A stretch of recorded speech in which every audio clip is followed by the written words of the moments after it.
जब जीव को मनुष्य शरीर में जन्म लेना होता है तो प्रकृति में वर्षा के साथ आता है,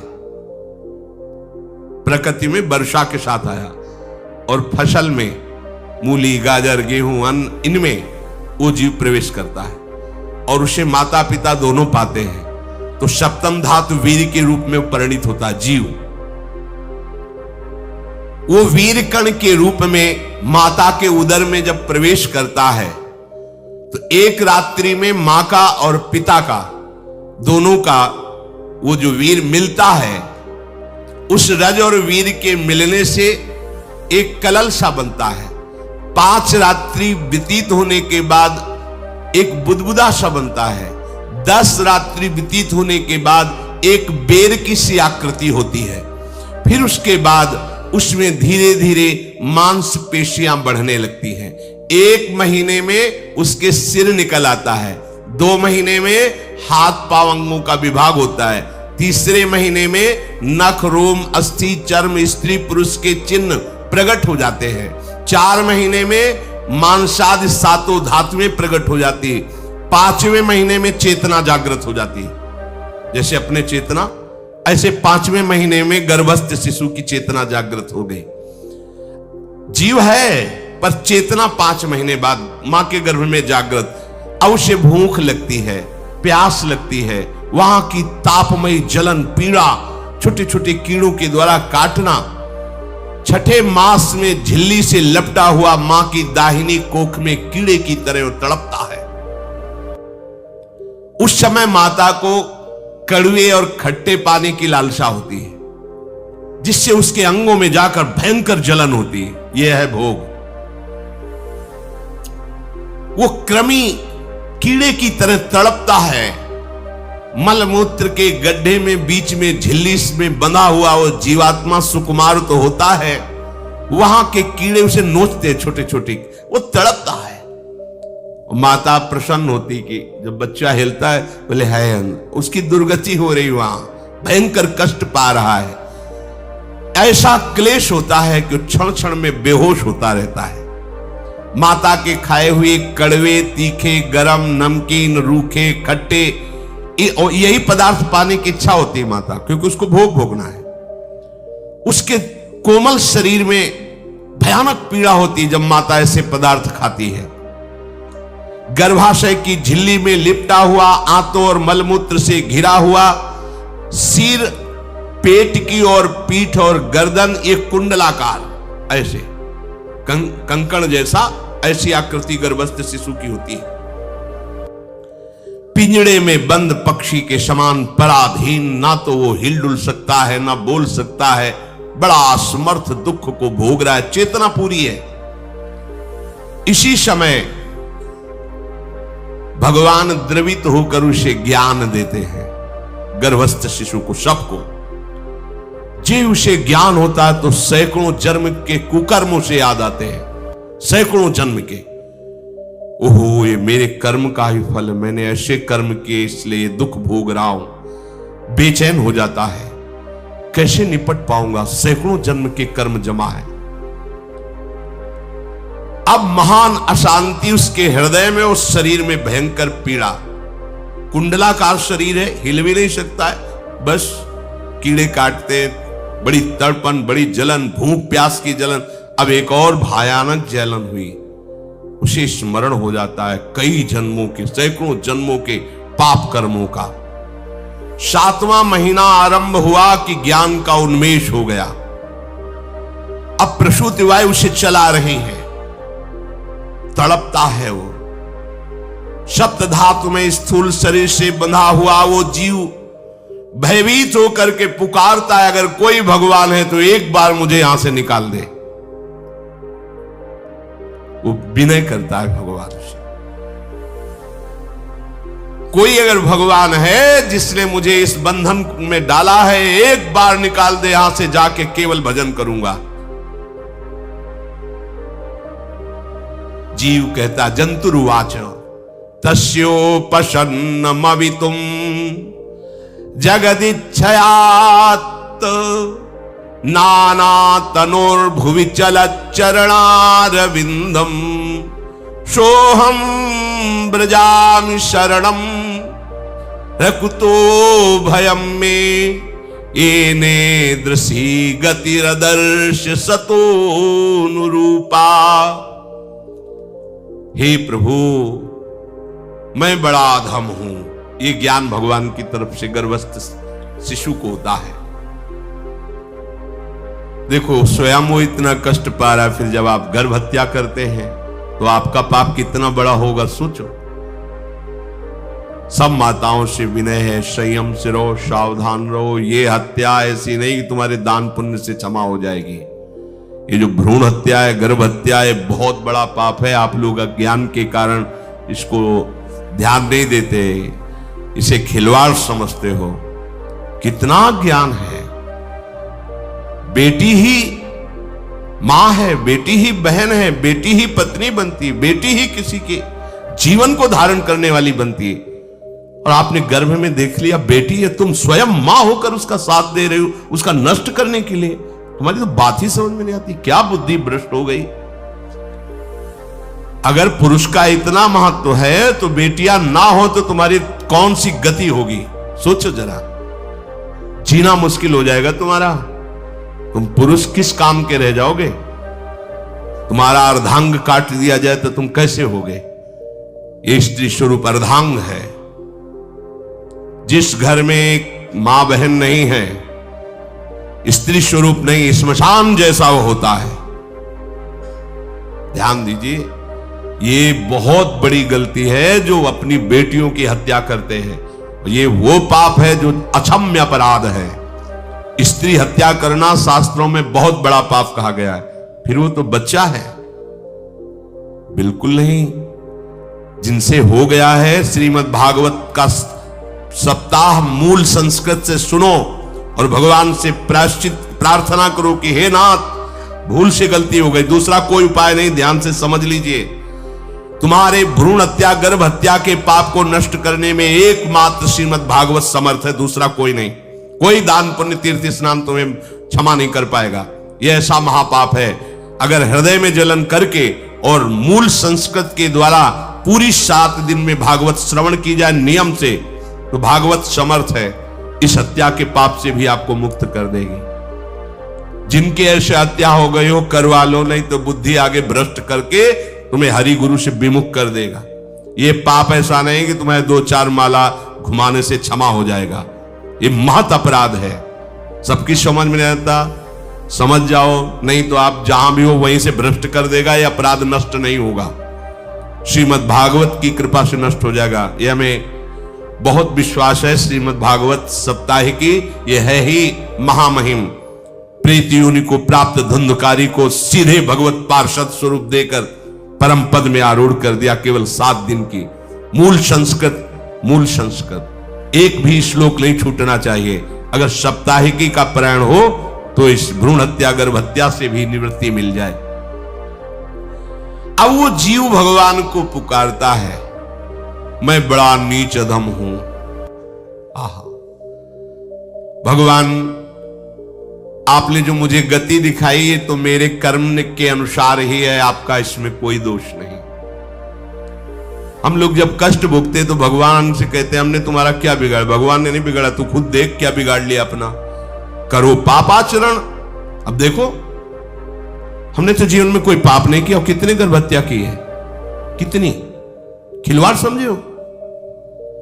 ये बिल्कुल भयावह चीज है, आप लोगों को नहीं। हम बार बार इसीलिए कह रहे कि भयावह वस्तु है, तुम्हें बहुत ऊंचाई से घसीट के भ्रष्ट कर देगी। बहुत होश में हो, भूल के कभी ऐसा न करना जहां तक हमारी आवाज पहुंचे, जहां तक सुनाई दे। गर्भ हत्या मत करना, संयम से रहो। इस तरह का व्यवहार मत करो कि तुम्हारा मनुष्य जन्म ही व्यर्थ चला जाए। इसमें तीनों को बराबर दंड मिलेगा, गर्भ हत्या कराने वाला, गर्भ हत्या की प्रेरणा देने वाला और गर्भ हत्या में सहयोग देने वाला। जो औषधि डॉक्टर या जो भी, तीनों को दुर्गति होगी। माता पिता प्रेरक और कर्ता। ऐसा नहीं कि आप डॉक्टर हो तो आपको गर्भ हत्या करने का अधिकार नहीं। आप डॉक्टर हो दूसरे के शरीर को स्वस्थ करके निरोग करने के लिए, हत्या करने के लिए नहीं। कोई भी हमारा संविधान ऐसा आदेश नहीं करता कि आप गर्भ हत्या कर दो, ना भागवतिक और ना भारतीय संविधान ऐसा संविधान आदेश नहीं करता। अब वो जीव कह रहा है कि प्रभु मेरे योग्य ही है, आपने जो मुझे दंड दिया है। मैंने सुना है कि आपकी शरण में जो आता है आप उसकी रक्षा कर लेते हैं। आपकी जो शरण में हो जाता है वो इस भूमि पर, भारत भूमि पर, विश्व पर निर्भय विचरण करता है, कोई उसे भय नहीं प्रदान कर सकता। प्रभु मैं इस माता के उदर में माया का रहस्य न जानने के कारण ऐसे कर्म किए कि मैं आ गया हूं, बहुत दुख पा रहा हूं। हे निर्विकार अखंड बोध स्वरूप परमात्मा, मैं बार बार नमस्कार करता हूं।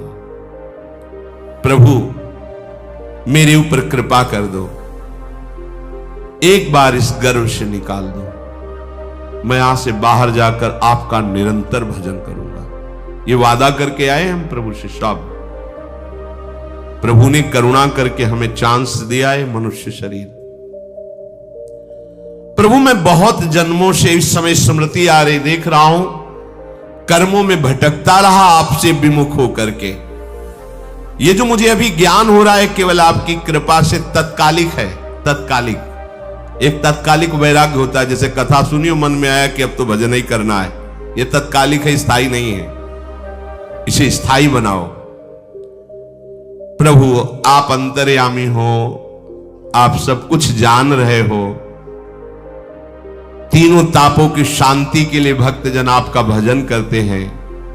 मैं देहधारी होकर जीव माता के उदर में मलमूत्र से रुधिर की झिल्ली में फंसा हुआ माता की जठराग्नि के ताप से जल रहा हूं।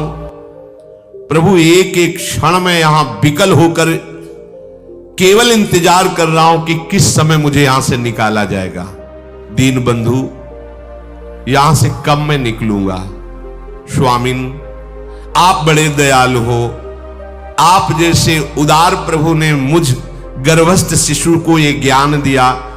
हे दीन बंधु आप अपनी कृपा से प्रसन्न हो जाइए। प्रभु एक बार निकाल दीजिए, मैं ऐसा भजन करूंगा कि दोबारा संसार के दुख में नहीं आऊंगा। कपिल भगवान कहते हैं, हे माता, वो गर्भस्थ बालक शिशु भगवान से प्रार्थना करता है, भगवान का आदेश होता है, तत्काल प्रसव वायु धक्का मारती है। जे ही प्रसव वायु धक्का मारती तो उसको ऐसा भयंकर कष्ट होता है, जैसा पीछे लिखा है कि जैसे जिंदा किसी की चमड़ी उतारी जाए, ऐसा मां के गर्भ से निकलते समय उसे कष्ट होता है। वो अत्यंत कष्ट से व्याकुल होता है। उसी समय उसका वो ज्ञान नष्ट हो जाता है जो भगवान ने दिया था। उस समय उसकी श्वास की गति रुक जाती, जैसे किसी का गला दबा दिया जाए तो कैसा लगेगा। ऐसे ही पूरी की पूरी भागवती की स्मृति नष्ट हो गई। होश आया तब देखा कि वो बाहर पड़ा हुआ है, माता के उस मलमूत्र में सना हुआ विष्ठे की कीड़े की तरह। गर्भवास में जो दिव्य ज्ञान प्रकट हुआ था भगवान की कृपा से, वो सब नष्ट हो गया। भूमि परत भा ढाबर पानी, तिम जीवे माया लपटानी। चेतन आई तो रोने लगा। वो ज्ञान कहां गया, वो ज्ञानदाता कहां गया। वो कहता कहां कहां, बोले थाली बजाओ, बच्चा हुआ है। और वो तो रो रहा है कि कहां, वो ज्ञान कहां गया जिसके बल से मैं कह रहा था कि बाहर निकाल दो, मैं आपका भजन करूंगा। सब खत्म ज्ञान। जो लोग उसका अभिप्राय नहीं समझते वो उत्सव मनाते हैं। बालक हुआ है, वो रो रहा है, वो कहां गया ज्ञान, कहां कहां कहां। छोटा बालक यही रोक कहता कहां। अभी जो ज्ञान उत्पन्न हुआ था, जो अभी भगवान का बोध हुआ था, वो कहां गया, कहां गया। घर परिवार के लोग उसका पालन पोषण करते रहते हैं, उसमें कोई निषेध करने की शक्ति नहीं हो रही। मच्छर काट रहा है, दुख हो रहा, हटा नहीं सकता बालक। उस जीव को शिशु अवस्था में जब कपड़ों पे लिपेट कर इसे लिटाया जाता है तो इतना कोमल त्वचा होती कि कपड़े भी उसको, जैसे खुजलाहट है, पीड़ा है या जलन है, बिल्कुल कोमल त्वचा होती, कुछ नहीं कर सकता हो, पर रो सकता है। ना खुजलाने की, ना करवट बदलने की, ना उठने की कोई सामर्थ्य नहीं। बड़ा कष्ट पाता है बाल्यावस्था में, क्योंकि त्वचा बड़ी कोमल होती, डांस मच्छर आदि जीव उसको काटते हैं। गर्भावस्था का कोई ज्ञान नहीं रहा, सिर्फ रोना ही रोना रह रहा था। इस प्रकार उसकी बाल्यावस्था कटी, कौमार अवस्था आई, पौगंड अवस्था, इनमें वो खिलवाड़ में फंस गया। जैसे जैसे बड़ा होता जाता, चेतना, गुनगुना, ये कार, ये प्लास्टिक के ऐसे, उनमें मगन है। देखो ना छोटे बच्चों को, अज्ञानवश इसकी ये अवस्था कट गई। बड़े भाग्यशाली ऐसे भी बच्चे हैं जो तुतला के बोलते, उनकी मैया कहती राधा बोलो, राधा। देखो ये सौभाग्य, प्रणाम है उन माताओं को जो अपने बच्चों को भगवान नाम बुलाती है कि आप बोलो, श्री हरिवंश बोलो, राधे राधे बोलो। धीरे धीरे उसकी युवावस्था पहुंची। इस समय उसके अंदर एक भूत सवार होता है। जवानी का भूत है, ये सबके सवार होता है। अगर मंत्र चल रहा है तो भूत नहीं चढ़ेगा, नाम चल रहा है तो भूत नहीं चढ़ेगा, नहीं तो भूत चढ़ जाता है। ये कुछ भी करवा सकता है भूत, भूत ही तो है ना। वो ऐसे ही पंचभूत लिपट गए, ऊपर से जवानी का और भूत सवार हुआ तो जौवन ज्वर के ही नहीं बलकावा। जवानी में कोई भी ऐसा अपराध नहीं जो हो ना जाए। बड़ा भयानक इसमें स्वरूप होता है। इसमें केवल भोग, केवल भोग, एक ही दृष्टि रहती है, भोग भोगना। अज्ञानवश जब भोगों की प्राप्ति में बाधा पड़ती तो भयंकर वो क्रोध करता है, शोकाकुल होकर हिंसा कर बैठता है। जैसी घटनाएं सुनने को मिलती है, राक्षसी घटनाएं, ये भूत है जवानी का। जहां कामना में बाधा पहुंची, क्रोध, क्रोध में वो समझ नहीं पाता कि मेरे जैसा ही प्रिय शरीर उसका है जो मैं वर्ताव कर रहा हूं। सदेहेन मानेन वर्धमानेन मन्युना करोति विग्रहम कामी कामेष्वंताय चात्मनः। जैसे जैसे देह बढ़ता जाता है, पुष्ट होता जाता है, वैसे वैसे भोग वासना और अभिमान बढ़ता जाता है। वो काम परवश होकर अपना नाश करना शुरू कर देता है। यौवन, वो फिर खोटी बुद्धि वाला वैसे ही पाप करने लगता है जिन पापों के कारण उसकी दुर्गति हुई थी, नरक आदि की। वो मां के गर्भ में आया था। देहाभिमान वश निरंतर मैं करूंगा, मैंने भोगा, मैं वो भोगूंगा। उसे ये ज्ञान नहीं रहता कि मैं वादा करके आया हूं कि भजन करूंगा और इस संसार से मुक्त हो जाऊंगा। भूल गया। इसी शरीर से उसको फिर भयंकर कष्ट भोगने पड़ेंगे। इसी का नाम संसार चक्र है। अगर कहीं उसे सत्संग मिल जाए, सन्मार्ग में चल दे, तो माया भेजती है दो प्रकार के लोग उनको भ्रष्ट करने के लिए। एक जिह्वा रसेंद्री को और एक उपस्थेंद्री जनेंद्री के भोगों का समागम भेजती है। फिरी भोगो, ध्यान रखना, शास्त्र है, सत्य एक एक अक्षर है। जब किसी को सत्संग मिल जाता है तो सत्संग का प्रभाव होता है भगवत मार्ग में रुचि पैदा करना, प्रभु अच्छे लगना, प्रभु का नाम जप करना, सत्य मार्ग में चलना। जब तुम सतमार्ग में चलोगे तो दो प्रकार के लोग भेजे जाएंगे।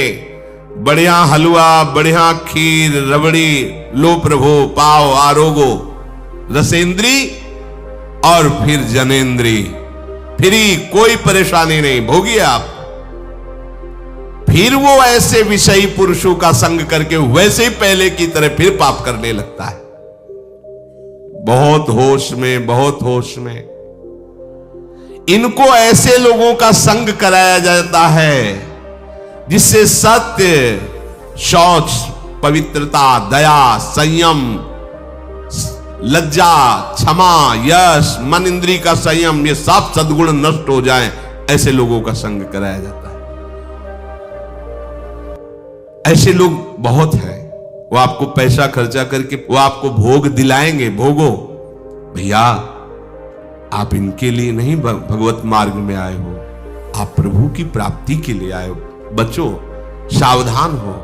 ये देखो, शास्त्र कह रहा है रसेंद्री और जनेंद्री दो की सुविधा देने वाले लोग मिल जाएंगे।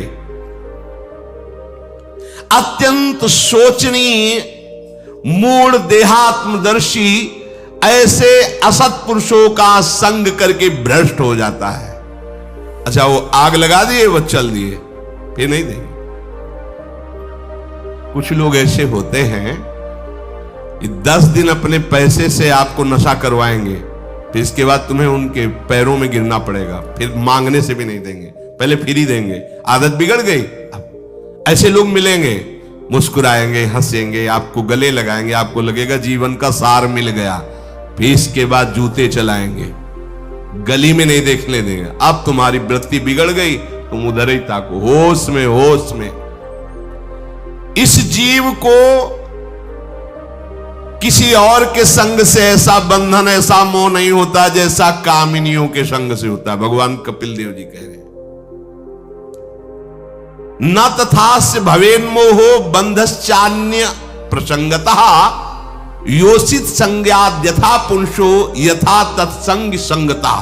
कामी पुरुषों का, कामिनियों का संग जैसा परमार्थ भ्रष्ट करता है, वैसा और किसी से नहीं हो सकता।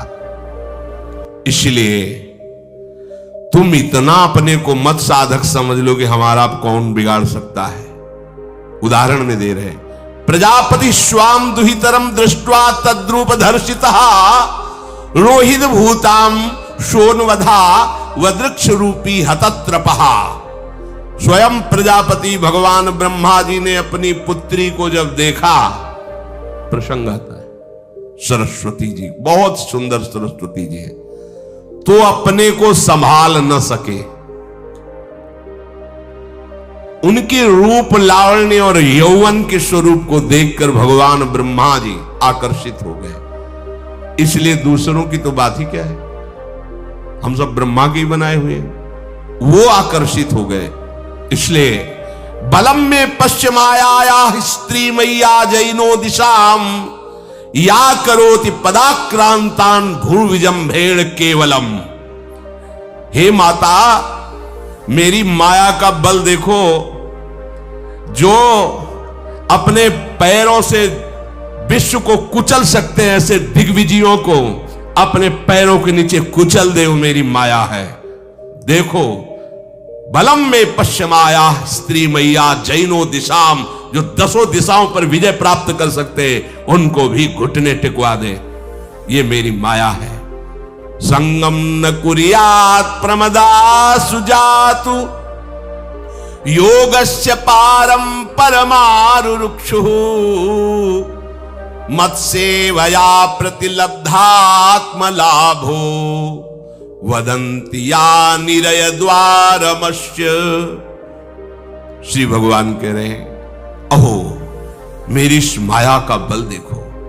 इसलिए जो मेरे को प्राप्त करना चाहता है, योगारूढ़ होना चाहता है, भजन में आगे उन्नति चाहता है, उसे चाहिए जो तुम्हें भ्रष्ट करने के लिए इशारे करे, चाहे स्त्री हो चाहे पुरुष। तजिए ताहि कोटि बैरिशम यद्यप परम सने, वो मित्र नहीं, वो माया के द्वारा भेजा हुआ दूत है।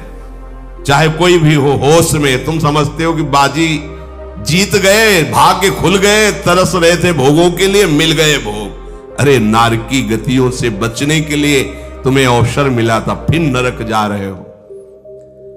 तुम समझते हो कि इसको भोग ले तो सुखी हो जाए, उसको जो भोग रहा है वो समझता है उसको भोग ले तो सुखी हो, उसको वो पूरी सृष्टि इसी भ्रम में फंसी हुई है। होश में हो जाओ।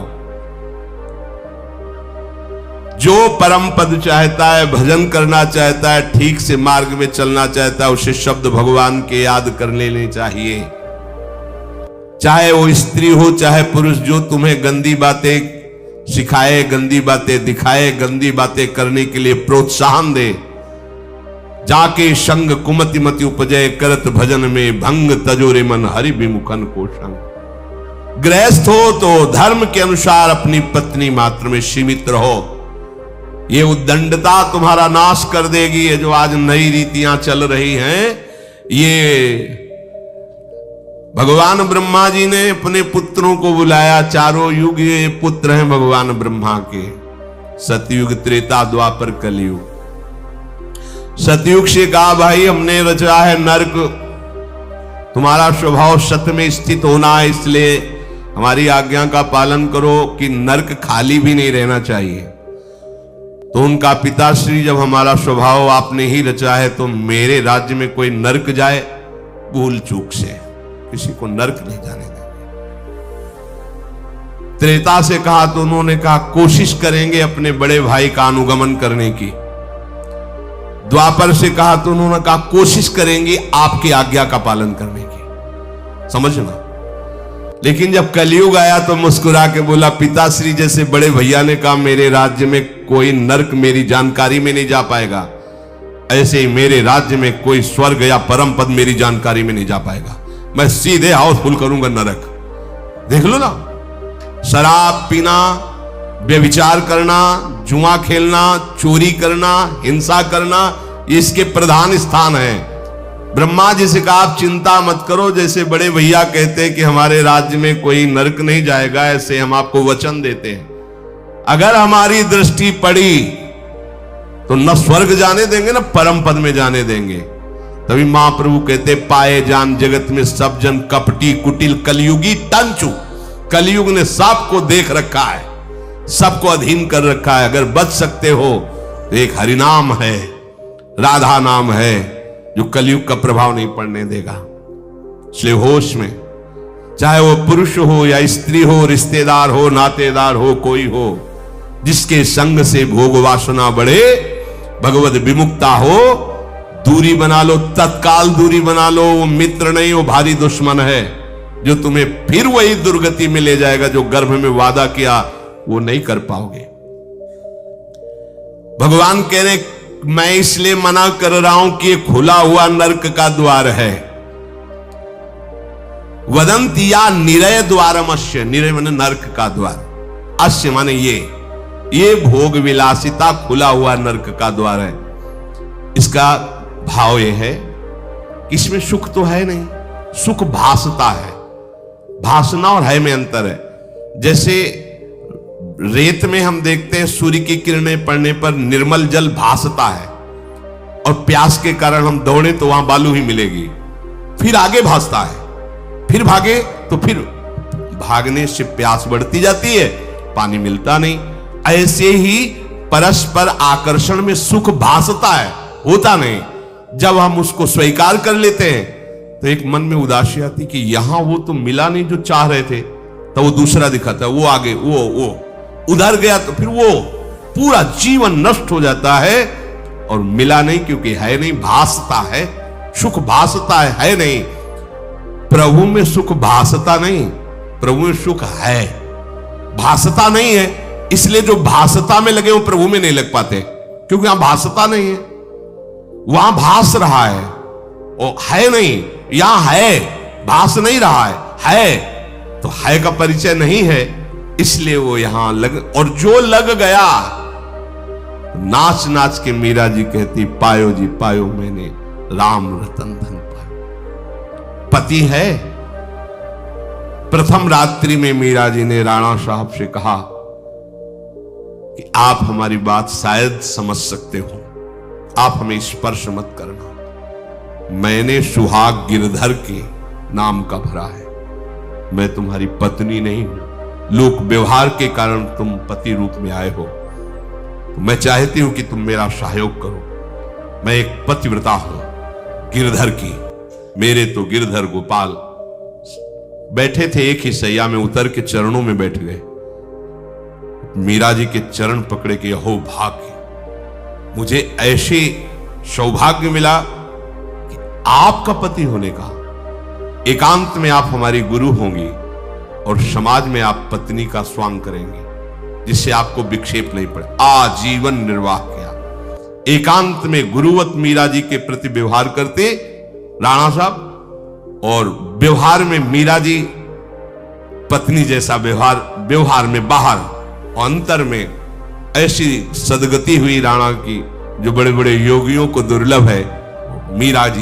मीरा जी जीवन में कभी भी किसी भोग को स्वीकार नहीं किया। गिरधर के रंगराजी सब भोग चरणों में लुट रहे थे। सोचिए, राज परिवार में ब्याही गई, क्या था? किसी भी सुख की आकांक्षा नहीं। यह है रंग श्री हरि का। है नहीं ना उनमें सुख। जो है सुख वो मिल गया तो फिर भासने की तरफ क्यों बढ़ेगा? इसलिए ये जो मेरी माया है, ये मित्र बनकर पहले सेवा के बहाने से धीरे धीरे पास आती है। आती है का शब्द माया के लिए है। वो किसी भी रूप में होगी। माया का कोई रूप नहीं आज तक वर्णन किया गया। कोई भी रूप हो, वस्तु, व्यक्ति, स्थान, घटना, कुछ भी। उपासक जब समझ नहीं पाता तो वही उसके नाश का कारण बन जाती है। बहुत सावधान। हमें नहीं पता किस रूप में आएगी। जिनको पता है हम उनको अपने पास रखें। वो है नाम राधा राधा, फौरन पता चल जाएगा आपको पक्का। ये ठीक नहीं, नहीं बहुत श्रद्धा नहीं, बिल्कुल हटो, बिल्कुल हटो, अंदर से बिल्कुल हटो। नहीं तो कोई समझाने वाला थोड़ी था बचपन से हमें कि भाई पास कोई हो। यही नाम, जहां कहीं कोई प्रियता, कहीं आश्रमों में कहीं कुछ समझ, हटो हटो हटो। ये नाम हटाते हटाते हटाते जहां लगाना चाहिए वहां लगा दिया। नाम अगर है अंगरक्षक तो तुम्हें माया से बचाता रहेगा, क्योंकि जिनकी माया है उन्हीं का नाम है। वो खूब अच्छे से जानता है, माया को पहचानता है। नाम आप नहीं पहचानोगे पक्का, क्योंकि वो बाहर से ही नहीं आती, वो अंदर से भी आती है। ये सब माया के ही पार्षद है। मन बुद्धि चित्त अहंकार सब माया में है। नाम चलेगा तो अंदर और बाहर दोनों जगह सुरक्षित रखेगा। पकड़ लीजिए। वो तिनके में ढके हुए कुएं के समान होती है। पता नहीं चलता कि कितना गहरा कुआं है। ऊपर से तिनके से ऐसा लगता भूमि, जेब पैर रखा गिर गए कूप में, अब निकल नहीं सकते। जब मेरी माया में आसक्त हो जाता है तो अंत समय फिर उसी माया का स्मरण आता है। वही सब मैं और मोह तोड़ते। अब वो फिर उसी चिंता से फिर वही फंस गया, फिर वही दुर्गति प्रारंभ।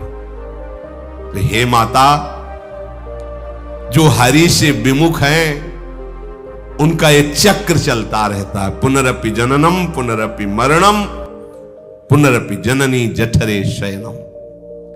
इसलिए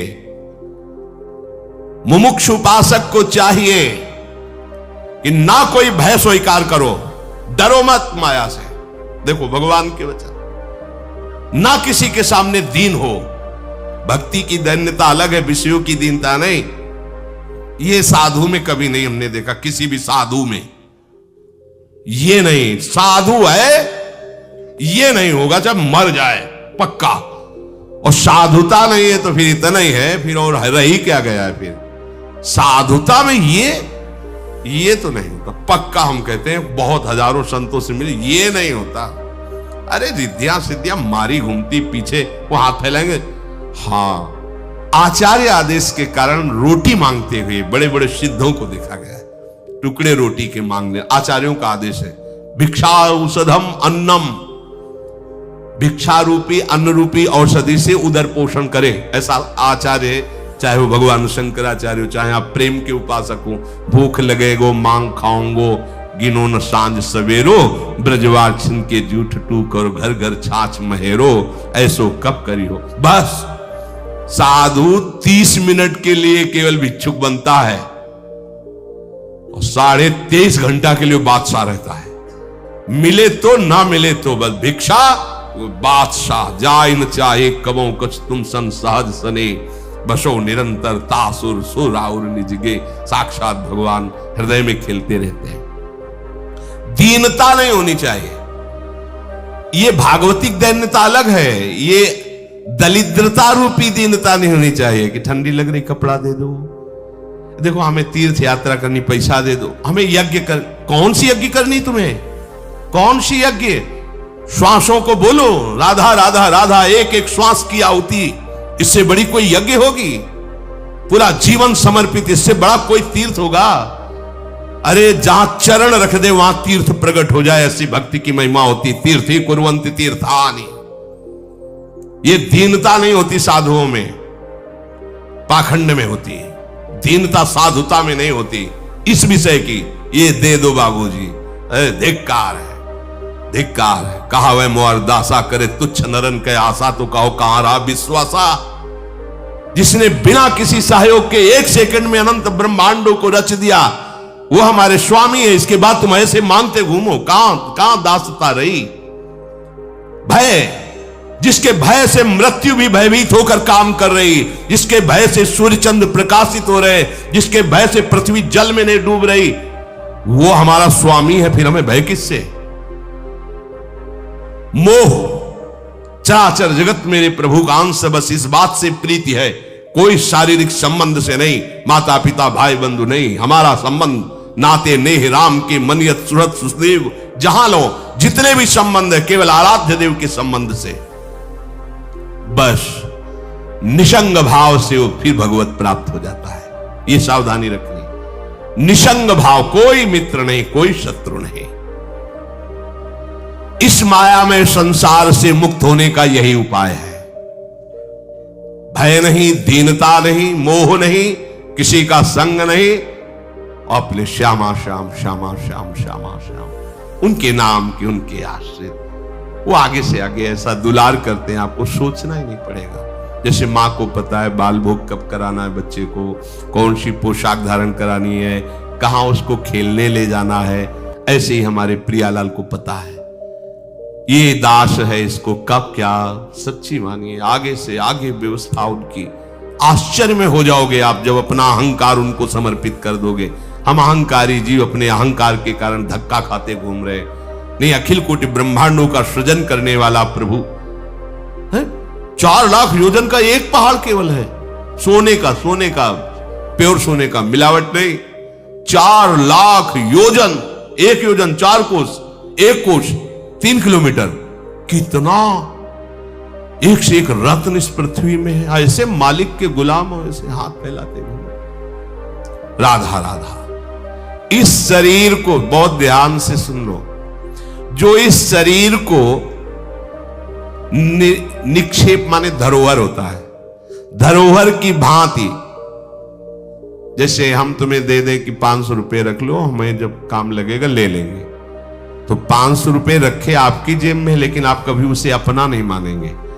अगर कभी आवश्यकता पड़ी, किसी ने बताया कि 500 रुपए आपकी जेब में, नहीं, वो तो धरोहर है। जब वो मांग लेंगे तो उनको हम खर्चा, धरोहर का खर्चा स्वयं में नहीं किया जाता। ईमानदार आदमी धरोहर को जैसे रखा वही, ये नहीं कि हम 500 खर्चा कर लेते हैं फिर कमा के 500 दे देंगे, नहीं, वही सेम टू सेम वैसे ही वापस होगा।